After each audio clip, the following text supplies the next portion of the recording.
ये भक्ति मार्ग में 5 प्रकार की कंटक हैं। सबसे पहला नाम लिया विद्या। अब सुनने में तो बड़ा अटपटा लग रहा है कि विद्या भी भक्ति में बाधक है।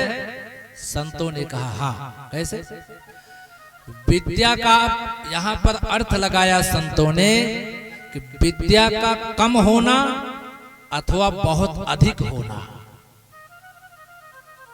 कभी कभी जब हम कम पढ़े लिखे होते हैं तब हम ये सोचते हैं कि भगवान की पूजा कैसे करें।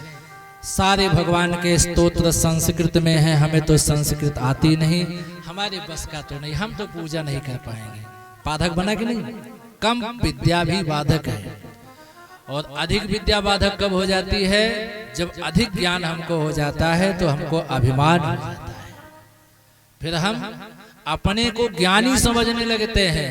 जो अपने को ज्ञानी समझता है वो भक्ति मार्ग पर नहीं चल सकता। इसलिए कहा विद्या। विद्या का कम होना, विद्या का अधिक होना, ये भक्ति मार्ग का बाधक है। दूसरा कहा जात। अपने को उच्च जाति का बहुत समझ लेना अथवा अपने को निम्न जाति का समझ लेना, ये भी भक्ति का बाधक है। कभी कभी कुछ लोग, अरे भैया हम तो नीच जाति के हैं, हमारे यहाँ भगवान कहाँ से आएंगे। अथवा कभी कभी लोग सोचते हैं कि हम तो इतने उच्च कुल खानदान के खुद ही हैं, हम क्यों भगवान की पूजा पाठ की व्यवस्था अपनाएं। इसलिए कहा जात। अथवा जाति में एक भाव आचार्य जी और मिलता है, पुरुष और स्त्री वाला भाव। कभी कभी स्त्रियां शायद यह सोचें कि हम तो स्त्रियां हैं, शायद हमारी पूजा से भगवान कम प्रसन्न हो गए, शायद पुरुषों की पूजा से भगवान ज्यादा प्रसन्न होते हैं। अगर यह सोच आ गई हमारे मन में तब भी भक्ति मार्ग में बाधक आ गया। तो ऐसा भी कुछ नहीं होना चाहिए। मैं स्त्री हूं अथवा मैं पुरुष हूं अथवा स्त्री ही पूजा कर सकती है, पुरुष ही कर सकता है, यह भी भक्ति मार्ग का बाधक है। विद्या जाति महत्वंच।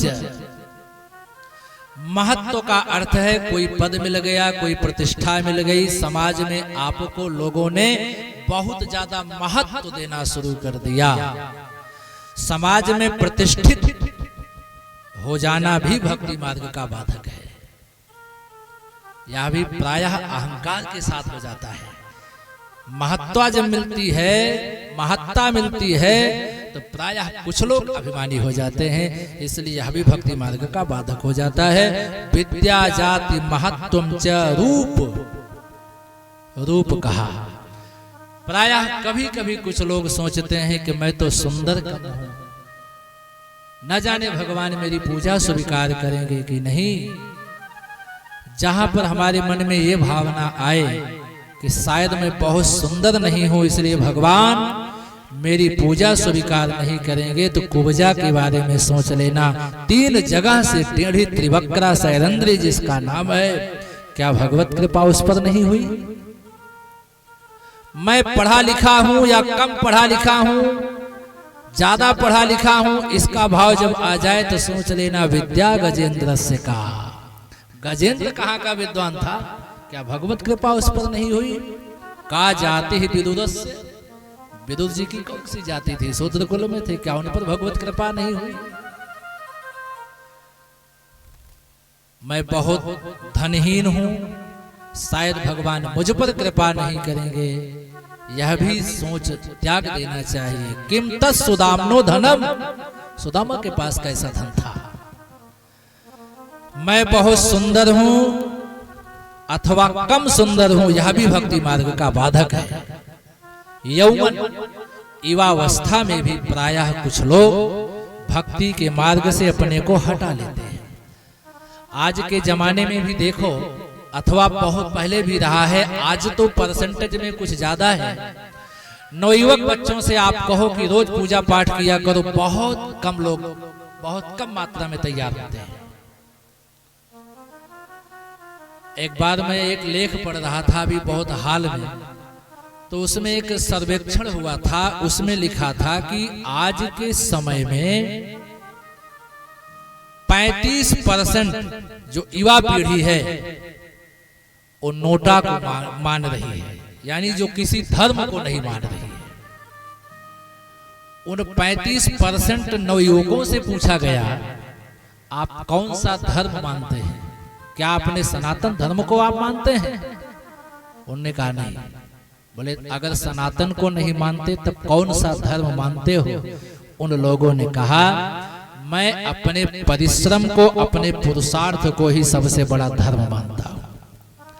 लोगों ने पूछा, क्या तुम रामकृष्ण को नहीं मानते? क्या भगवान का पूजन पाठ यज्ञ अनुष्ठान इसे नहीं मानते? उन लोगों ने कहा,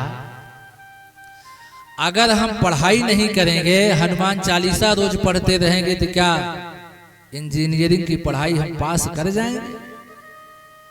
लोगों ने कहा, पूछने वालों ने कहा कि देखो, इंजीनियरिंग की परीक्षा अगर आपको पास करनी है तो उसकी बुकें तो आपको पढ़नी पड़ेगी, लेकिन इसका यह मतलब नहीं कि आप हनुमान चालीसा पढ़ना बंद कर दो।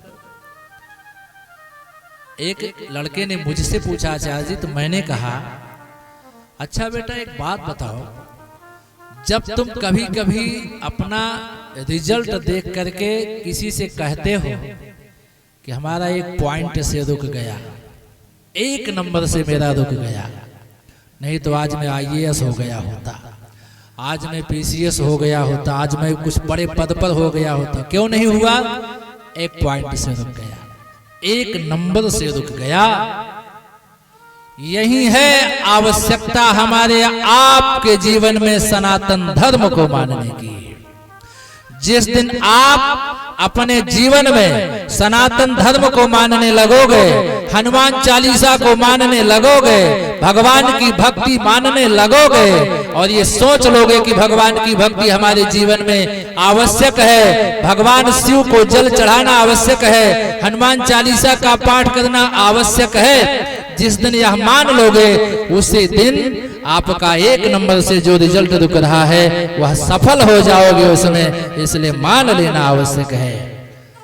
तो कभी कभी हमारा परिश्रम भी व्यर्थ हो जाता है कृपा के बिना, भगवान के आशीर्वाद के बिना, भगवत कृपा के बिना हमारे द्वारा किया गया 100% परिश्रम जो है बेकार हो जाता है। इसलिए हमारे जीवन में सनातन धर्म को मानने की व्यवस्था है।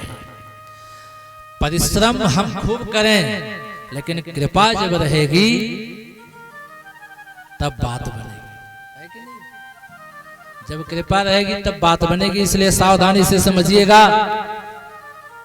विद्या जाति महत्वम च रूप यौवनमेव च अतः यत्नेन परित्यज्य, क्योंकि पंचैते भक्ति कंटकाः। भक्ति मार्ग में 5 प्रकार की बाधाएं हैं, इसलिए इनको दूर हटाओ।